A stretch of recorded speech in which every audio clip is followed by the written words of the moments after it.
Time now for a little Q&A with Manpower San Diego's Phil Blair. He's got viewer questions this morning. We do this once a month. He's ready to answer some. Good morning to you. I am. It's like a pop quiz. It is like a pop quiz. Let's go to the board. First question. This is from Amy. What about addressing gaps in maybe. Here we go. How should job seekers address employment gaps? Yeah, and reasons for them outside of cover letters. Well, gaps are a big problem because your resume is telling me in HR all the things you've been doing. And then all at once there's a 2-year gap. Right. Well, you don't want us to sort of knee-jerk go to drugs, alcohol, or prison. You're telling me all this, but you're not telling me this part. Usually what it is daycare, taking care of kids. I've started a family, or older relatives, or decided to travel through Europe, whatever. There's a good reason for it. Right. So put it in there. And it can be very short. 1998 to 2001, began our family and was a stay-at-home mom. That's great, wonderful. Most interviewers are like, oh, I wish I could have done that, or I did the same thing. So that's all you need to do. You don't need to get a great detail of kids' names, and just tell me what you've done in that period of time. Otherwise, you will think drugs, alcohol, or prison. Well, I will, or I'll wonder, and then it's so easy to go to the next resume. So you don't want to give me a reason to go, oh, I wonder what that was. Yeah. I'll check it later. No, I won't. And the unknown, I'm going to move on. Yeah, all right. exactly. All right, let's give you another question. Okay. Since you answered that one so well. Thank you. Here it is.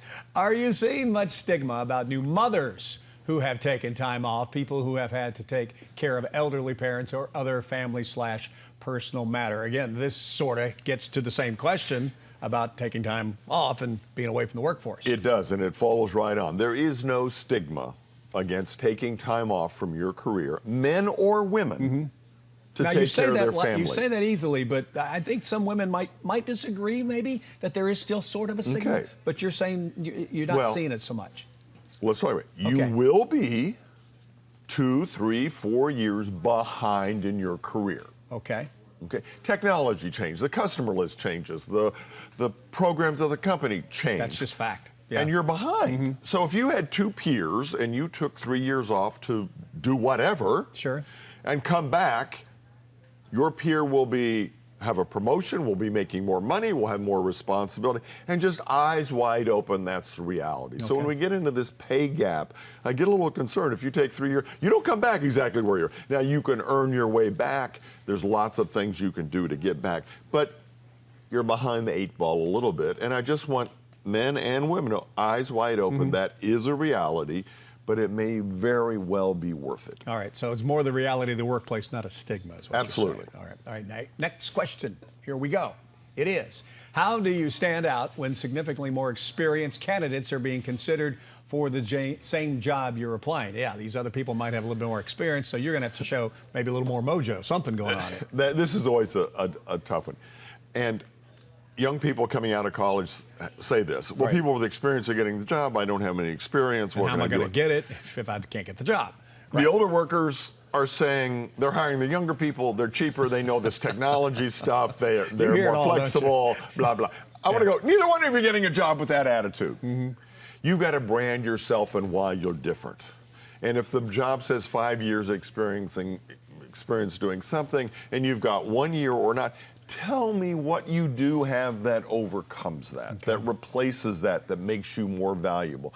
Don't give up, but think about it. Okay, I don't have 5 years experience of that, but I did volunteer work. I did an internship. I did this, or let me relate this experience over here to sales. I joke about sales experience. I was the #1 Girl Scout cookie seller in my, it's in my DNA. I just haven't worked at it yet. Whatever it takes to offset that experience that you might not have. That's it. Let them know. All right, next question up. I believe this is from Craig. I have a cousin on Coronado needing help finding a job in the arts as a curator, overly highly educated, so having a hard time receiving qualified offers. Any ideas about that? Boy, that's a tough one. And I talk to people in liberal arts colleges, and I want to major in sociology or psychology or religion because I'm passionate about it and I love it. Right. Just know what you want to do for a career. Know how you're going to earn a living doing that. Know that you're going to have to get your master's or your PhD. Know that curator in major museums, there's only one. Right. There aren't like 50 in every museum. So know how competitive that is and know what homework you need to do to be that one person. Yeah. Because it is very hard, and we see this a lot. People, well, I've got my bachelor. Well, in that field, Yeah. you should know that you need a PhD in that field. Right? It's really important to students who are picking topics and majors in school to know where they want to land, not where the trip is. And that's hard to do sometimes when you're young and 20 years old and trying to figure life out and knowing exactly what direction you want to head in. Sometimes it takes another decade past 20. And young people are going to have 5, 6 careers, not jobs, Right. career paths, but they need to prepare themselves for them. And, eyes wide open again. Yeah. Research that job market that you're thinking of majoring in now, because you may not be in 20 years or may not be willing to make the investment. All right, last but least, I believe we have one more question, and Okay. it is, any thoughts on the best way to search for board positions? What company is strongest in that regard? Now, not bored like I'm bored, but board positions. B-O-A-R-D. Yes. We got a lot of B-O-R-E-D jobs. That's just a lot of networking. I mean, people that are motivated. It's very much like a job search, right? I'm very passionate about this topic and I want to get involved in it. Well, put yourself out there, make phone calls, network. It's the same thing as looking for a job. If you're excited about the Alzheimer's board and want to get involved in it for personal reasons or whatever your reasons are, work it. Don't sit back and go, I hope they find me, I hope they find me. You find them. Yeah. And call and say, I want to volunteer. I want to volunteer in the department. I want to be on a committee. It's not about the money, right? There is no money. Right, that's my point. But don't say, oh, well, I want to go from this to treasurer of the board. Well, no. Whoa.